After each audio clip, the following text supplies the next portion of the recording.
Hey everybody, it's Stephan here on GenderqueerChat. It's been a while, but I'm back. And actually on my day, which is interesting. Even though I'm several weeks behind. So, let's get started. Um, okay, so week 48 was coming out week, so we were just gonna be rambling about something. I guess, something that I have to offer on that is that I kind of came out at my new job this week.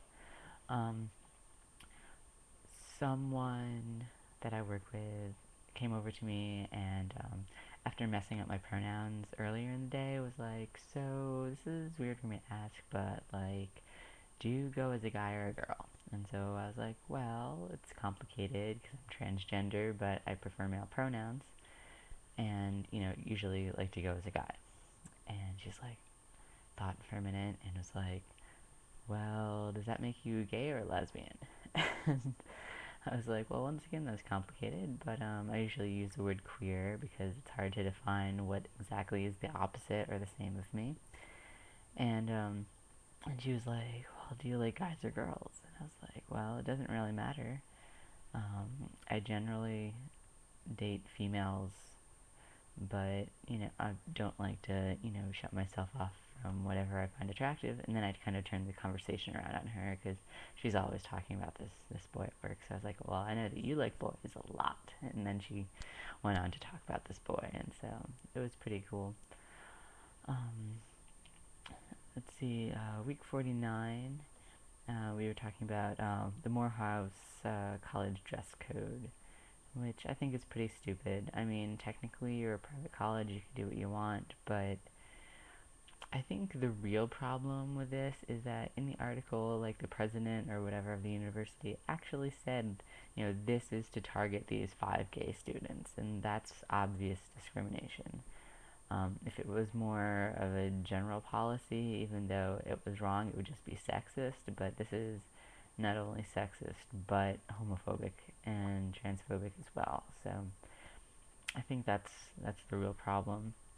And I don't know. I mean, technically, since you're private, you can, define man however you want, but I think that they should, look more critically into what type of men they are making. They're making, men who conform, the same exact type of men as the men who were there before. And that might be a positive thing, that might not be, but I think it's something they should consider. Anyways, okay, and then week 50 was the Swedish parents saying that they won't reveal their child's gender.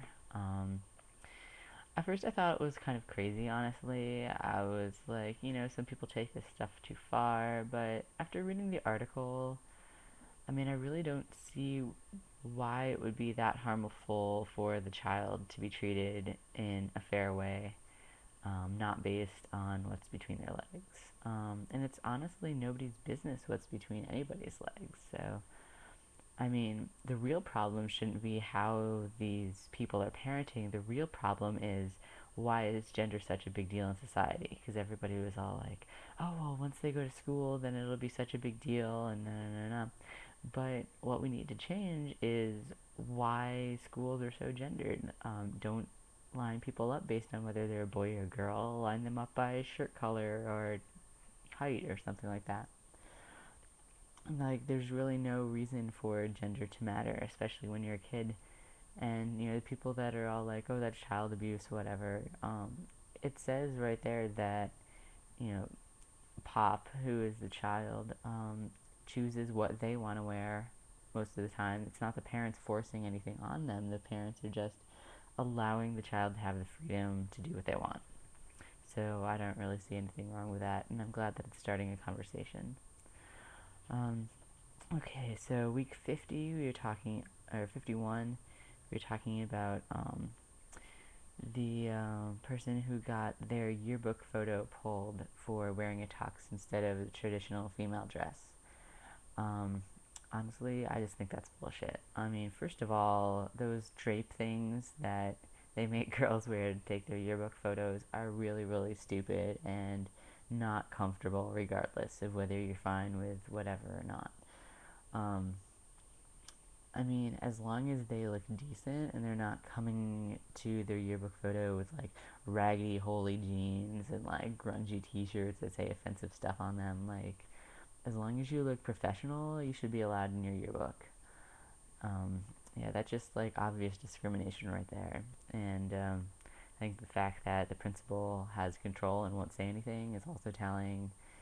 He, you know, it's. I hope that the parents and the girl actually go through with their lawsuit and win that, because that's just really stupid to not be in your yearbook just because you are wearing something that's not traditionally your gender. So, um, and week 52, we had, oh, this is this week. We have gendered spaces and groups. Would you do it? Um, that's something that I go back and forth on a lot. Um, I don't really feel comfortable in all male or all female spaces. I feel more comfortable in all female spaces, but I know that I don't identify as female, so most of the time it's up to somebody else whether they feel comfortable with me there or not. Like, I've gone to Planned Parenthood trainings and stuff like that where I've been the only guy, and the danger in that situation is not only one, I get mispronounced a lot because they assume that since I'm there that I'm a guy and I'm kind of androgynous, so or they assume that I'm a girl rather, and I'm somewhat androgynous, so they kind of go the butch lesbian route, even though I don't really think I look like a butch lesbian, but whatever. It's just kind of the combination of where I am and what I look like.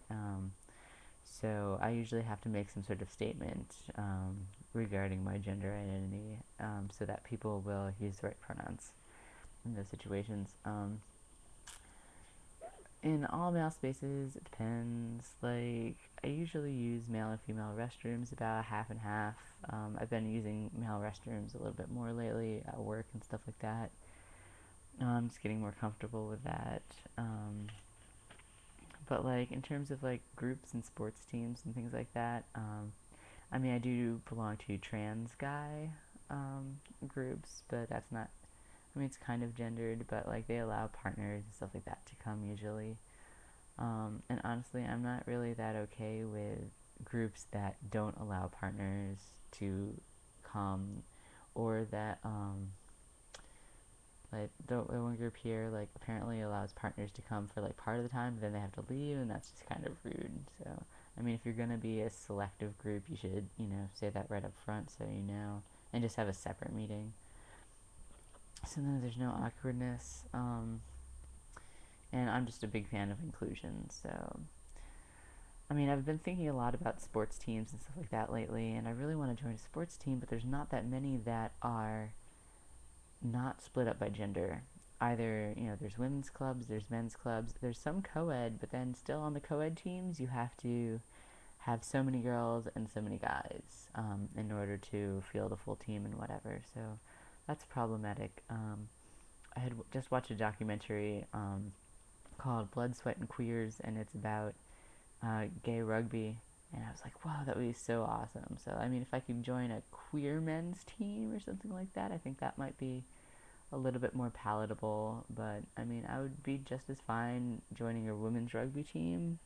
But then again, you have the mispronouns, and then also, like, there might be some debate over having trans guys on a women's team because of either your testosterone status or whatever. I mean, I'm not on T right now, so I don't know if that would be an issue. Um, but I also haven't asked, so they might be totally fine. But I mean, there's definitely women who are like, well, if you don't define yourself as a woman, then why are you here?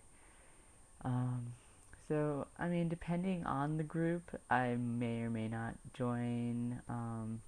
But in general, I'm just not comfortable with gendered spaces. So, I think that's it for now, and I know I say this every time, but I will try really, really hard to actually update more than once a month. So, anyways, I will see you guys later. Enjoy my new haircut. I have the mohawk going on now, and alright, take care. Bye.